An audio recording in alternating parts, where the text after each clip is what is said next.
todos dizem amém. Glória a Deus. Amém. Paz a todos. Amém. Amém mesmo? Olha para o seu irmão e diga assim: a minha maior expectativa dessa noite é no Senhor. Amém? Glória a Jesus. Glória a Deus. Cafezinho chegando aqui, quentinho. Amém? Cada um tem um jeito de ser, né, irmãos? Mas eu gostaria de apresentar com a permissão o pastor Anderson, a quem tenho aprendido já a chamar de pastor Anderson. Nem sei se a tradução fica assim ou se tem tradução para nome, né?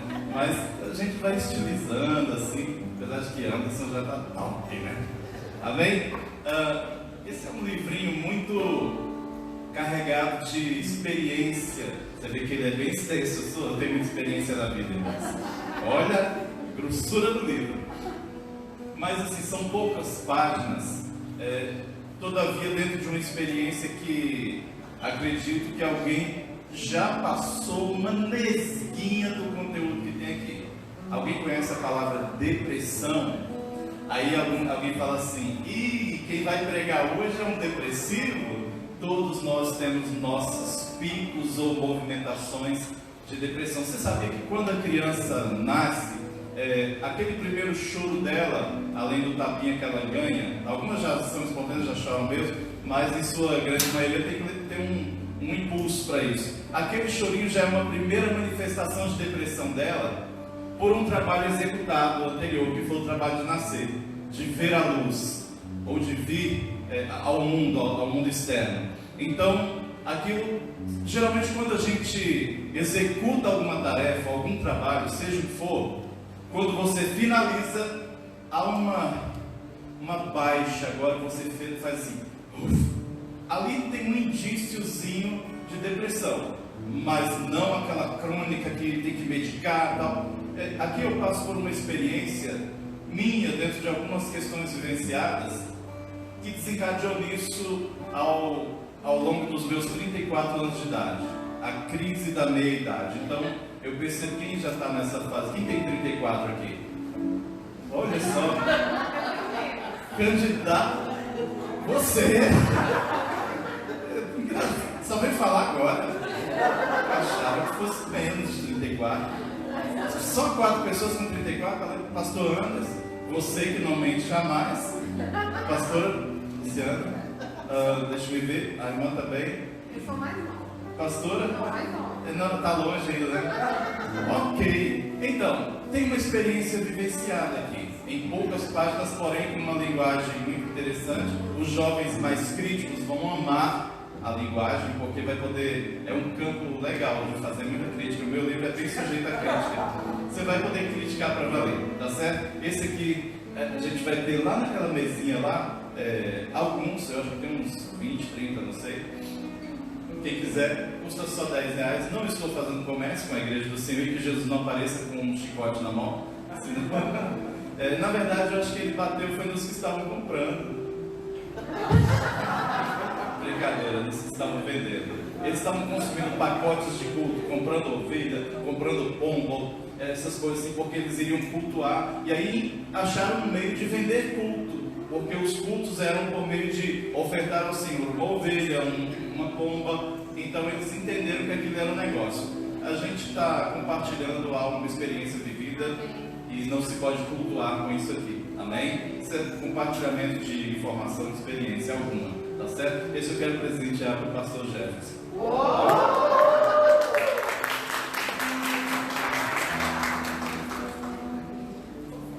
Vai ter que ler agora. Amém? Eu não escrevi nada, mas já era plano de presentear, porque eu não costumo escrever nos livros que não são meus. Essa estratégia é boa. Abre sua Bíblia comigo, mesmo sentado, não tem problema. Na primeira carta de Paulo aos Coríntios, no capítulo 11, a partir do versículo 17, é o texto mais conhecido, mais apropriado para a noite de ceia do Senhor. Aleluia, glória ao Senhor. Essa é uma noite de regozijo, de louvor, de exaltação ao nome do Senhor. E se você pode, assim, junto comigo, a gente interagir com glória a Deus, aleluia. só o Senhor é Deus e Ele está neste lugar, fica à vontade. Por trás dessa máscara você pode fazer muitas coisas, inclusive glorificar o Senhor. Amém? Amém. Primeira carta de Paulo aos Coríntios, capítulo 11, versículo 17, diz assim: nisso, porém, que eu vou dizer-vos, não vos louvo, porque vos ajuntais não para melhor, senão para pior. Porque antes de tudo ouço que quando vos ajuntais na igreja, há entre vós dissensões, divisões, facções, e em parte eu até creio que exista. E até importa que haja entre vós heresias, para que os que são sinceros se manifestem entre vós. De sorte que quando vos ajuntais num lugar, não é para comer a ceia do Senhor, porque comendo cada um antecipadamente a sua própria ceia, e assim um tem fome e o outro embriaga-se. Diga, embriaga-se. Não tendes porventura casas para comer e para beber? Ou desprezais a igreja do Senhor, a igreja de Deus, e envergonhais os que nada têm? Que vos direi, louvar-vos-ei nisto, não vos louvo. Porque o que eu recebi do Senhor, o que também vos ensinei, que o Senhor Jesus, na noite que foi traído, tomou o pão, e tendo dado graças, o partiu e disse: tomai e comei, isto é o meu corpo. Diga assim: tomai e comei.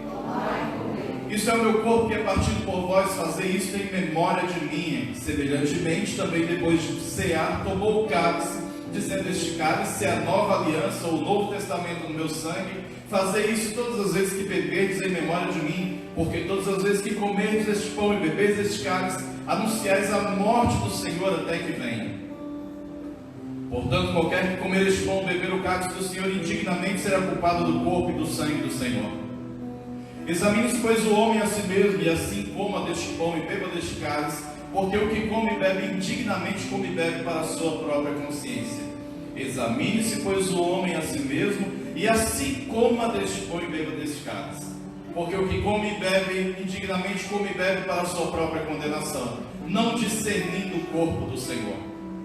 Por causa disso há entre vós muitos fracos e doentes e muitos que dormem. Porque se nós nos julgássemos a nós mesmos, não seríamos julgados, mas quando somos julgados, somos repreendidos pelo Senhor para não sermos condenados com o mundo. Portanto, meus irmãos, quando vos ajuntais para comer, esperai uns pelos outros. Mas se algum tiver fome, coma em casa, para que vos não ajunteis para a condenação. Quanto às demais coisas, ordená-las-ei quando for ter convosco. Então ele escreveu uma carta para a igreja em Corinto.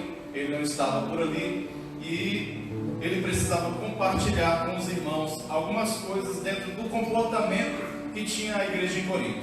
A igreja em Corinto vivia nas proximidades do mar Egeu, um mar que fica nas dependências do mar Mediterrâneo, e ali havia um costume muito recorrente, que era o de, por ser uma rota comercial muito intensa, os navios passavam com os marinheiros com grande fluxo de alimento, de seda, de roupagem, de cultura grega, passando por aqueles lugares, e havia um porto na cidade de Corinto, onde aqueles barcos aportavam, e ali o que acontecia com eles? Aqueles navegantes, aqueles marinheiros desciam dali e tinham alguns dias ali para permanecer. O que eles faziam?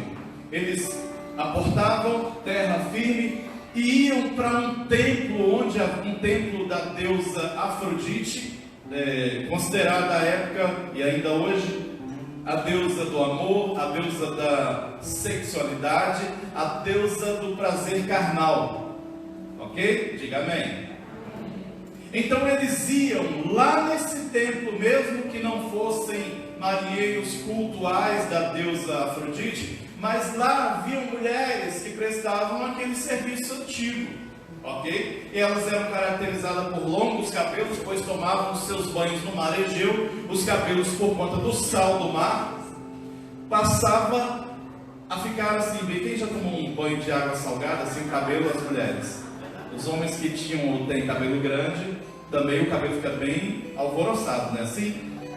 E elas saíam dos seus banhos com seus longos cabelos e iam para o templo da deusa Afrodite, que havia por costume que toda essa transação essa situação ocorresse no templo da deusa Afrodite, se é que vocês estão me entendendo. Os marinheiros iriam usufruir de alguns serviços prestados lá.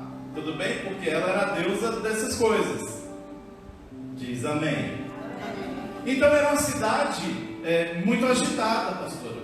Era uma cidade com fluxo de entra e sai de gente muito intenso, por ser uma rota comercial também muito intensa. Então assim, essas prestações de serviço eram intensas e o culto a deusa meio que aterrorizava na cidade, ela estava em alta na cidade. E aí elas saíam, cruzavam a cidade, desde o Marejeu até o templo, que ficava no alto de uma rocha, muito dava para ver de longe, com sua estátua e tal. E de repente aquilo começou a chegar aos ouvidos de Paulo, de que havia essa movimentação na cidade de Corinto. Só que agora Paulo tem uma igreja, a igreja em Corinto, dentro de uma cidade toda tomada por esse costume, por essa movimentação intensa. E agora ele precisa diferenciar a igreja, as mulheres e os homens da igreja, das mulheres e dos homens que percorriam toda a cidade de Corinto.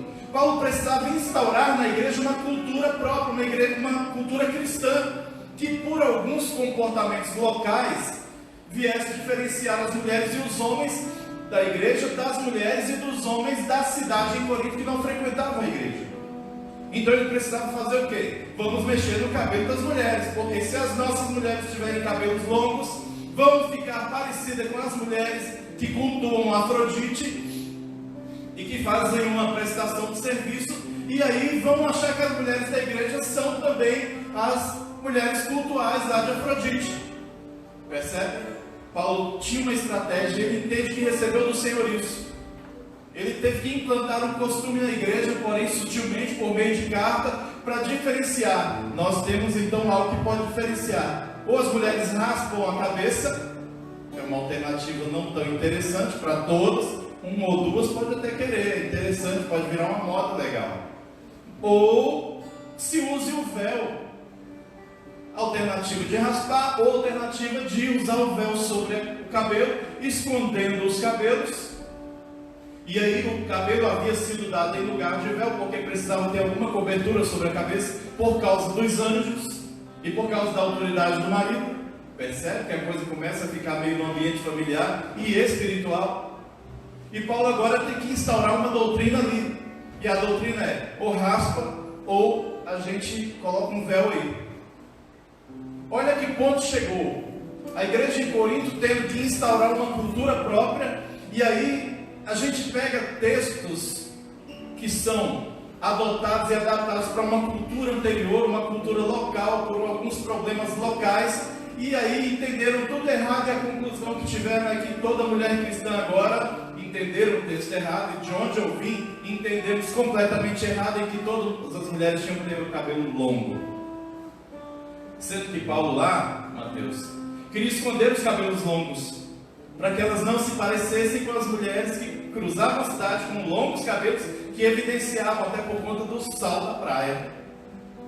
Eu tenho que diferenciar. Aí tiveram um entendimento para os nossos dias e instauraram essa doutrina para os nossos dias, e aí nasceu a igreja dos cabelos longos. Quem veio de lá além de mim? Oh Deus! E hoje ela não tem cabelos longos. Não sei se tinha também. Você percebe que não dá para a gente puxar tudo que está ali, porque era uma questão cultural local. Uma outra questão que Paulo chega a dizer, que estava se tornando uma cultura dentro da igreja em Corinto, era: cada um trazia no dia da ceia do Senhor na igreja, na mesma igreja em Corinto, um outro problema. E Paulo ficou sabendo e tinha que resolver esse problema. Cada um trazia o seu próprio pão e cada um trazia o seu próprio vinho. Quem acha que era suco de uva? Quem acha que era vinho? Irmãos, percebe que a tua possibilidade de analisar não pode ser mexida? Você tem uma capacidade de analisar o texto, e o texto também fala contigo. E aí Paulo olha, tem gente trazendo o seu próprio pão, come em abundância, ao passo que o outro que não pôde trazer o seu próprio pão para a ceia do Senhor, está com fome durante a ceia do Senhor, que deveria ser uma questão igualitária. Todos teriam que ter e usufruir do mesmo pão de forma equilibrada. Então alguns se fartam de pão, outros ficam com fome. Uns trazem o seu próprio vinho para a ceia do Senhor e bebem tanto que ali se embriagam e até dormem. Por isso que há entre vós alguns fracos, porque não comeram da ceia, e era farta a ceia. Não era o nosso pedacinho de pão com o nosso cálice de suco. Era farta e tinha pão e tinha vinho, a igreja em Corinto. E aí o outro problema é que os que não haviam tomado nada da ceia do Senhor, porque talvez não tivesse algum poder aquisitivo de trazer o seu próprio vinho, o seu próprio pão, ficavam ali padecendo a sede do momento, enquanto o outro já estava tão embriagado que dormia. Olha o desequilíbrio dentro da igreja em Corinto. Uma igreja que falava mais em línguas estranhas do que as demais igrejas, uma igreja que tinha profecias mais do que outras igrejas, uma igreja que tinha tudo. Os melhores dons e os maiores defeitos e problemas estavam dentro da igreja de Corinto. Abro aspas aqui para falar o que não estava no programa. Toda igreja que está em fase crescente vai ter algumas manifestações de problemas e de características espirituais intensas. E a gente tem que saber lidar com isso como uma cultura desse quadrado nosso. Aí você tem que parar para dar ouvido à liderança. A Bíblia diz que aquele que ouve o conselho, esse é sábio.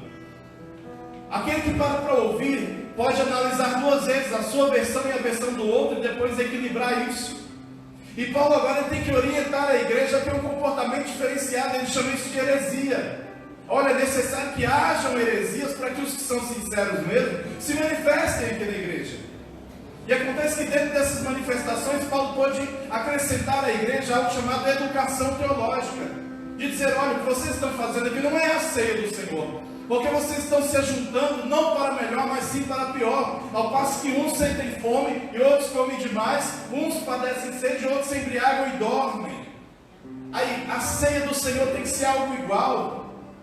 Aí ele diz o seguinte: esses que estão fazendo isso, comendo muito, bebendo demais na ceia, causando desequilíbrio, o grupo que tem para o grupo que não tem, está tomando a ceia do Senhor indignamente, não discernindo o corpo do Senhor. De modo que aquele que participa do corpo do Senhor indignamente é réu, é culpado do corpo e do sangue do Senhor. Percebe que agora a ceia deles trazia para eles, sobre eles, culpa. Enquanto que a ceia tinha um outro papel: celebrá-la no Senhor, trazendo à memória a morte do Senhor até que Ele venha. Até quando eu tenho que cear? Até que Ele venha. Enquanto tiver ceia, eu tenho que cear até que Ele venha. E tem um outro detalhe: cada um, versículo 28 do capítulo 11: examine-se, pois, o homem a si mesmo. Ele não fala o que aconteceu no autoexame. Ele diz: examine-se você, faça isso consigo no dia da ceia, e assim, examinando-se, coma deste pão. Alguém viu nesse texto dizer o seguinte: examine-se, depois prive-se daquela ceia, e só na outra, quando você vai poder melhorar ou não. Percebe que nós temos, igreja do Senhor, aleluia, temos um comprometimento, um compromisso, uma responsabilidade sobre o corpo e o sangue de Jesus. Qual o compromisso? O de comer o pão. Mas não é o de não comer. Quem já foi privado de ceia em algum momento da vida? Ou você se privou por algum pensamento, por algum conceito, ou alguém lhe informou e aí você não tomou naquele dia ou naquele mês, por conta de culpas e tal. Vejo que muitas mãos não estão levantadas. Quem já viu isso? O irmão ou a irmã esse mês, por conta disso, não vai poder estar suspenso da ceia. Nós fizemos isso, não é, Mateus? De onde nós viemos, a gente viu isso. Se brincar até, a gente vivenciou isso. Enquanto que o texto diz: examine-se e coma deste pão. A Aleluia. O texto bíblico, por si só, já traz consigo a revelação do comportamento de como deve ser. Independente de qual seja o teu exame, você tem que discernir, eu tenho que discernir o que é o corpo do Senhor. Olha o que Jesus diz em João, no capítulo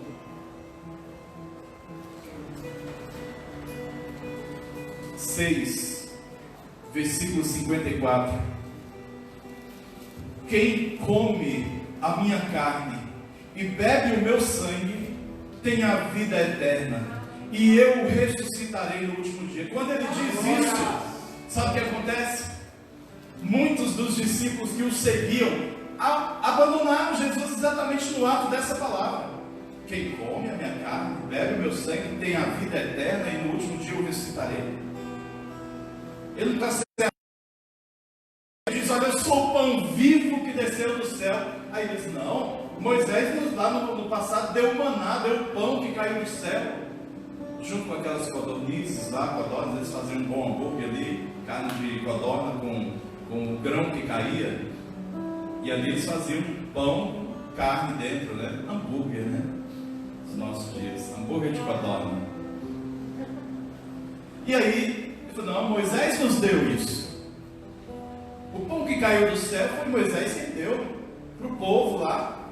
Agora vem ele dizer que ele é o pão que veio do céu. Olha eles comparando Jesus ao grão que caiu do céu nos dias de Moisés. E Jesus está dizendo o seguinte: olha, eu vim do Pai, eu sou o pão vivo que o Pai deu para vocês. Eu sou o alimento do qual vocês precisam se alimentar. Jesus, irmãos, quando ele institui que ele é o pão e que ele é o sangue, que ele é o cálice, o pão a ser comido, o cálice a ser bebido, ele se universaliza. Olha a capacidade, a genialidade do Filho de Deus. Ele se coloca para o mundo inteiro, ainda que ele não esteja de corpo vivo presente. Ele deixa algo que significa ele, pastor Anderson. Ele deixa o pão e o vinho ou o cálice, ou o suco da uva. Ele diz: olha, sou eu. Esse pão sou eu, esse cálice sou eu. E quem não come desse pão, não bebe desse cálice, não tem a vida eterna. Mas quem come desse pão e bebe desse cálice tem a vida eterna. Sabe o que é isso? Jesus se projeta para o mundo inteiro, e onde há igreja no mundo inteiro, ela celebra até que o Senhor venha. Ninguém está vendo Jesus, mas de repente ele é lembrado, ele é memorado através de um pão. E quando você olha para cá, você já sabe, é Jesus. Oh, irmãos, olha a genialidade de ele sendo Deus, se esvazia de sua divindade, se faz homem, vem para os seus, morre pelos seus e diz: agora comam de mim, agora bebam de mim. Esse pão sou eu, esse cálice sou eu. Agora o mundo inteiro pode receber isso e ter a vida eterna, porque você não está comendo meramente um pão, meramente um suco.